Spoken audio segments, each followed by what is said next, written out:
Welcome बच्चों। आज की क्लास में आप लोगों का स्वागत है। कल मैंने इंपरेटिव सेंटेंस से स्टार्ट किया था जिसमें हमने पॉइंट 3 कवर किए थे। फर्स्ट सेंटेंस था ऑर्डर और कमांड वाला, ओके। सेकंड था हमारा रिक्वेस्ट वाला और थर्ड था हमारा एडवाइस और सजेशन वाला। 3 पॉइंट हमने कवर किया था, ओके। जिसमें रिक्वेस्ट रहता है उसका कीवर्ड होता है, उसके कीवर्ड में मौजूद होता है प्लीज और काइंडली, ये रिक्वेस्ट वाला में था। इसी प्रकार हमने कवर किए थे। तो पॉइंट 3 हमारे कवर हो चुके थे इंपरेटिव के, और हम लोग चल रहे हैं आज पॉइंट 4 की तरफ। पॉइंट 4 में है क्या, यदि इंपरेटिव सेंटेंस लेट से स्टार्ट हो, इंपरेटिव सेंटेंस हो लेकिन वो स्टार्ट किससे हो, लेट से। जैसे हमारा सेंटेंस कहें let her clean the room, let her clean the room, तो यहां सेंटेंस देखिए लेट से स्टार्ट है, ओके। तो इस प्रकार के इंपरेटिव सेंटेंस जो लेट से स्टार्ट होते हैं उसको हम लोग किस प्रकार से पेसिंग में चेंज करते हैं, ओके। तो चलिए ये समझने का हम लोग कोशिश करते हैं। तो लेट, लेट के बाद एक बात ध्यान रखिएगा बच्चों, लेट के बाद जो यहाँ हर है ये हमेशा जो है लेट के बाद यहाँ पे ज्यादातर indirect object, in direct object का यूज होता है। क्लीन हमारा वर्ब है, द रूम जो है हमारा यहाँ पे ये डायरेक्ट ऑब्जेक्ट है। मैंने जब वर्ब्स विद टू ऑब्जेक्ट्स जब मैं पढ़ा रहा था तो उसमें मैंने डायरेक्ट ऑब्जेक्ट और इनडायरेक्ट ऑब्जेक्ट के बारे में भी चर्चा की थी और आज मैं पुनः कर दे रहा हूं। द रूम हमारा डायरेक्ट ऑब्जेक्ट है। अब जो इनडायरेक्ट ऑब्जेक्ट होता है ये पर्सन को डिनोट करता है। किसे डिनोट करेगा, इनडायरेक्ट ऑब्जेक्ट हमेशा पर्सन को डिनोट करता है, जैसे मी, यू, अस, हर, इसी प्रकार से देम है, ओके। तो मी, यू, अस, हर, देम ये सब जो है इसे हम लोग इनडायरेक्ट ऑब्जेक्ट कहते हैं। और फिर होता है दूसरा हमारा डायरेक्ट ऑब्जेक्ट जो कि थिंग्स यानी वस्तुओं को डिनोट करने का काम करता है। अब ये होते कैसे, जैसे लेटर रहेंगे आपको, book, pen, table, ETC, things रहेगा, वो कोई पर्सन को डिनोट करने वाला प्रोनाउन नहीं रहेगा। तो जो पर्सन को डिनोट करता है वो हो गया आपका इनडायरेक्ट ऑब्जेक्ट, जो थिंग्स को डिनोट करता है वो हो गया आपका डायरेक्ट ऑब्जेक्ट। अब एक बात ध्यान रखिएगा कि जब भी आपको कहीं भी अगर लेट मौजूद रहे, क्या रहे, लेट, तो लेट के बाद हम लोग हमेशा ऑब्जेक्टिव केस का इस्तेमाल करते हैं। किसका, ऑब्जेक्टिव केस का। ये मैंने बेसिक क्लास में और चेंज ऑफ पर्सन में भी मैंने बताया हुआ है आपको। जैसे कि अगर हम लोग जैसे मानते हैं एक होता है नॉमिनेटिव केस, ओके, और एक हम लोग लेके चलते हैं ऑब्जेक्टिव केस। जैसे नॉमिनेटिव केस में अगर आई है तो ऑब्जेक्टिव केस में उसका होता है मी। अगर नॉमिनेटिव केस में वी है तो उसका ऑब्जेक्टिव केस होता है अस। अगर nominative case you, objective case you. Nominative case she, objective case her. Nominative case he, objective case him. इसी प्रकार से अगर इट हो तो इट का इट ही होता है, ओके। और दे रहे THEY दे, तो इसका होता है ऑब्जेक्टिव केस देम। अब ध्यान रखना है कि लेट के बाद हमेशा ऑब्जेक्टिव केस आएगा, यानी कि ये वाला बॉक्स आएगा। ये जो लेट के बाद मी हो सकता है, अस हो सकता है, let me, let us, let you, let her, let him, let it, let them. हमेशा लेट के बाद आपको ये ऑब्जेक्टिव केस वाला टेबल ही नजर आएगा।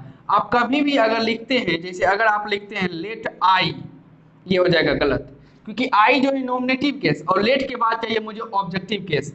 तो लेट के बाद क्या लिखेगा, आई का ऑब्जेक्टिव केस यानी कि मी, ये हो जाएगा सही। उसी प्रकार से आप लेट वी नहीं लिख सकते हैं, लेट वी, ये हो जाएगा गलत। क्या लिखिएगा, वी का ऑब्जेक्टिव केस लिखिएगा लेट अस। लेट के बाद फिर आप यू का तो चलिए दोनों रहता है, लेट के बाद आप सी नहीं लिख सकते, वो हो जाएगा गलत। लेट के बाद क्या लिखिएगा, हर, ऑब्जेक्टिव केस। लेट के बाद फिर आप ही नहीं लिख सकते, लेट के बाद हमें लिखना है हिम। लेट के बाद फिर दे नहीं, लेट के बाद लिखिएगा देम। यानी कि लेट के बाद हमेशा ये ऑब्जेक्टिव केस वाला टेबल आपको लिखना पड़ता है, ये नॉमिनेटिव केस का टेबल नहीं हो सकता, ओके। इस बात को याद रखिएगा बच्चों।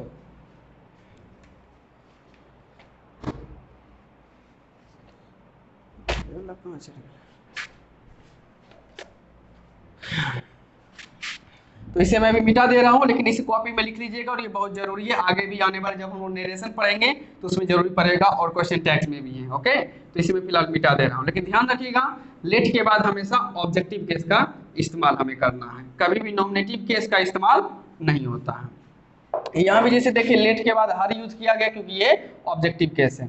तो इनडायरेक्ट ऑब्जेक्ट डायरेक्ट ऑब्जेक्ट हो गया। एक्टिव वॉइस में हमारा लेट ऑब्जेक्ट इसमें दो रहता है, एक लेट के बाद और एक वर्ब के बाद रहेगा। तो लेट के बाद जो ऑब्जेक्ट होगा उसे मैंने ऑब्जेक्ट फर्स्ट डिनोट किया है, उसके बाद वर्ब हमेशा V1 ही रहेगा और ऑब्जेक्ट 2। पैसिव जब बनाना है तो लेट, और ये जो ऑब्जेक्ट 2 है इसको यहाँ रखना है, ऑब्जेक्ट 2 को लेट के बाद, तब आएगा बी, वर्ब का पैसिव फॉर्म यानी V3 बाय, और ये ऑब्जेक्ट फर्स्ट को यहाँ पर रख देना है। अब चलिए क्वेश्चन देख, जैसे कि let her clean the room, तो सबसे पहले लेट का लेट रह जाएगा। हमारा दो ऑब्जेक्ट है, एक हर और एक द रूम, ये ऑब्जेक्ट फर्स्ट है, ये ऑब्जेक्ट सेकंड। तो ऑब्जेक्ट सेकंड को पहले लिखेंगे लेट द रूम, उसके बाद लिखाएगा बी, तब आएगा V3, तो क्लीन का V3 होगा cleaned, let the room be cleaned by. अब जाएगा ऑब्जेक्ट, तो ध्यान रखिएगा लेट के बाद ऑब्जेक्टिव केस का इस्तेमाल होता है, किसका होता है, और बाय के बाद भी जो हम लोग बाय लगाते हैं, तो हम लोग अक्सर पेशी में पढ़ ही रहे कि पेशी में बाय के बाद हमें ऑब्जेक्ट रखना है, तो ये तो ऑब्जेक्ट में है ही ना, हर तो है ही, ऐसा नहीं कि आप हर है तो इसको सी में चेंज कर दीजिएगा, वैसी बात नहीं। लेट के बाद भी हमेशा ऑब्जेक्टिव केस का ही इस्तेमाल होता है। जो हमने अभी टेबल पढ़ा था कि लेट के बाद किसी इसका इस्तेमाल होता है, बाय के बाद भी उसी का इस्तेमाल होता है। तो हर को सी में नहीं बदलना है, क्योंकि सब्जेक्ट जगह नहीं जा रहा है, ये कहाँ जा रहा है, ऑब्जेक्ट में जा रहा है। तो बाय के बाद भी यहाँ ऑब्जेक्ट तो हर था ही, इसलिए हमें सिर्फ यही लिख देना है हर, बाय सी मत कीजिएगा क्योंकि बाय के बाद ऑब्जेक्ट चाहिए, और हर खुद एक ऑब्जेक्टिव केस है। फिर है तो हमारा सेंटेंस क्या हुआ, let the room be cleaned by her. आगे और क्लियर समझ लेते हैं। यहाँ देखिए फिर देम हमारा ऑब्जेक्ट है और द फूड हमारा ऑब्जेक्ट है। सबसे पहले लेट ऑब्जेक्ट दूसरा जो है द फूड, इसे पहले लिखेंगे लेट द फूड, तब लिखेंगे बी V3, प्रिपेयर का V3 होता है प्रिपेयर्ड बाय, और देम ऑब्जेक्ट है, तो ये ऑब्जेक्ट के रूप में ऐसे लिखा जाएगा by them. Let her sing a song, तो एक हर हमारा ऑब्जेक्ट है, एक सॉन्ग हमारा ऑब्जेक्ट है।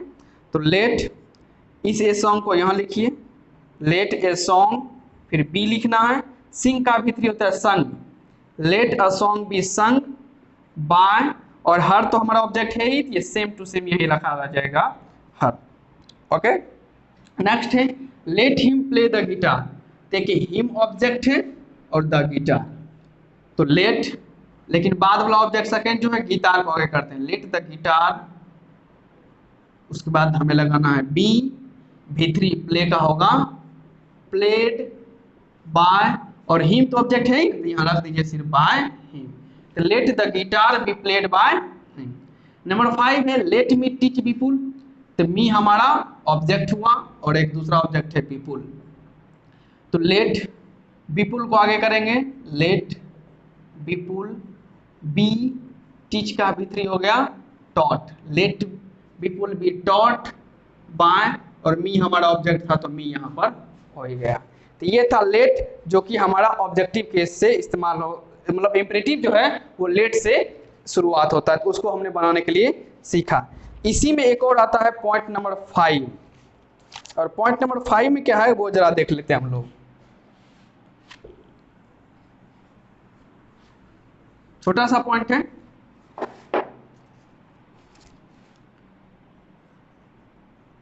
पॉइंट नंबर 5, इसमें कहता है यदि सेंटेंस जो हो हमारा यानी इंपरेटिव सेंटेंस, ये लेट अस से शुरू हो, लेट अस, इसी को शॉर्ट में हम लोग लिखते हैं लेट अस, इस तरह करके हम लोग इसको लिख दिया करते हैं। यदि हमारा सेंटेंस इंपरेटिव जो है लेट अस से शुरुआत हो, किससे हो, लेट अस से, तो उसे कैसे सॉल्व करते हैं। और जब लेटर से कोई सेंटेंस स्टार्ट होता है, ये ज्यादातर सुझाव के लिए इस्तेमाल किया जाता है, किसके लिए, सुझाव के लिए, ओके, सजेशन के लिए इस्तेमाल होता है।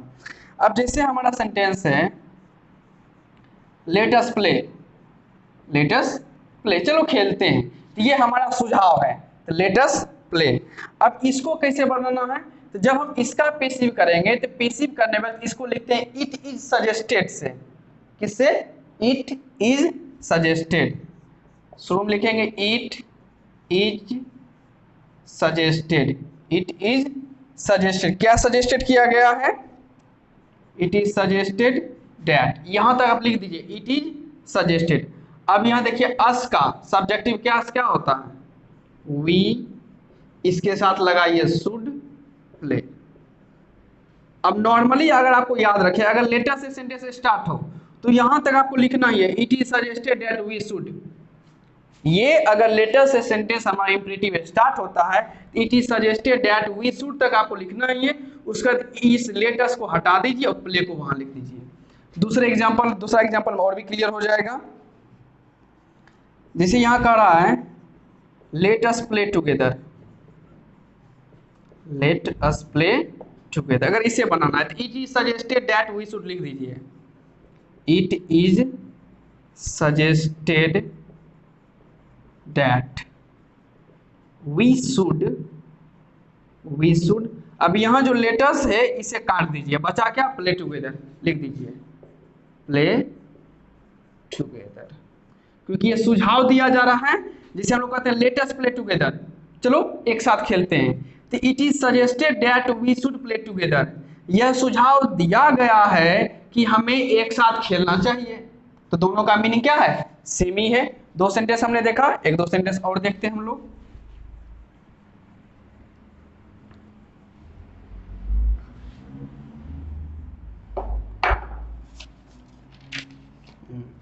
जिस प्रकार से सेंटेंस नंबर तीसरा है, लेट अस टेक टी, इसे भी करना है सबसे पहले, it is suggested that, it is suggested that we should, यहां तक हमने लिख दिया, इस लेटर्स को हटा दीजिए, टेक टी को यहां पर लिख दीजिए, that we should take tea. Okay, कितना आसान हो रहा है। एक दो सेंटेंस और देखते चलते हैं। Question number 4, let us discuss the matter, let us discuss the matter, इसे सर्च पर उसी तरह से बनाते हैं, it is suggested that we should, अब ये लेटर्स को काट दीजिए, डिस्कस द मैटर को उसी तरह से लिख दीजिए, discuss the matter, it is suggested that we should discuss the matter. Okay, चलिए इसको अगर और करके बनाए, थोड़ा सा इसमें ध्यान रखिएगा, इसे इस तरह से बना सकते हैं, लेट, ये जो ऑब्जेक्ट है ना द मैटर, इसको आगे लाइए, late the matter, let the, ये बनाने का दूसरा तरीका है। कुछ सेंटेंस होते हैं जिसे it is suggested that we should, ये तो है ही, इसके अलावा भी कुछ सेंटेंस होते हैं जो इस प्रकार से बनाए जा सकते हैं। लेटर्स के साथ जब कोई दो ऑब्जेक्ट रहता है, जैसे एक ऑब्जेक्ट अस1 लेटर्स और एक यहाँ पर रहेगा, तो वैसे सिचुएशन में जब लेटर्स के साथ वर्ब के बाद कोई एक और ऑब्जेक्ट आ जाए, खास ऐसा हो, तो उसे हम दूसरे तरीके से बना सकते हैं। तो लेट द मैटर बी लिख देंगे, और डिस्कस का भीतरी हो जाता है डिस्कस्ड। ओके, तो let the matter be discussed. Number 5 sentence हम लोग देख लेते हैं, जैसे है let us buy a car, let us buy a car, तो उसी प्रकार से it is suggested that we should, it is suggested that we should, इस लेटर्स को काट दीजिए, बाय अ कार लिख दीजिए, we should buy a car. या दूसरा तरीका हम लोग मान के चलें तो लेट ए कार को पहले लिख देंगे, लेट ए कार, उसके बाद बी, बाय का भीतरी हो जाएगा bought, let a car be bought. Okay, यहां तक छोड़ दीजिए। तो ये था आपका पॉइंट नंबर 5 जो कि लेटर से स्टार्ट हो रहा था। तो इंपरेटिव सेंटेंस हो गया हमारा समाप्त, इंपरेटिव सेंटेंस हो गया समाप्त। इसके बाद हमें चलना होगा इंटेरोगेटिव सेंटेंस में, यानी अगर ये चैप्टर कंप्लीट हो गया, यानी ये खास हमारा पॉइंट 5 जो कि समाप्त हो गया, तो समझिए वॉइस जो है हमारा 90%, सॉरी 90 नहीं, 85% हमारा समाप्त हो गया है। 15% जो वॉइस है आपको अगले 2 वीडियो में मिलेंगे। ओके, तो वॉइस हमारा समाप्त हो रहा है। तो अब इसका जरा रिवीजन कीजिएगा, क्योंकि चैप्टर भलो समाप्त हो रहा है लेकिन रिवीजन समाप्त नहीं हुआ आपका। रिवीजन तो आपको सबसे पहले आपको अपने बुक से करना है, जो ग्रामर बुक आपके पास अवेलेबल है, उसका एक्सरसाइज में बता दूंगा कौन सा बनाना है, और इम्परेटिव पे एक एक्सरसाइज बनता भी मुझे याद नहीं आ रहा है। ओके, तो बुक से बनाने के अलावे आपको मेरे द्वारा दिए गए पीडीएफ को भी बनाना पड़ेगा। ओके, भूलिएगा नहीं, वो टेस्ट सीरीज अभी तक बचा हुआ है, तो वो टेस्ट सीरीज होगा तो मैं आपको पीडीएफ भेजना शुरू कर दूंगा। ओके, तो टेक केयर, गुड नाइट।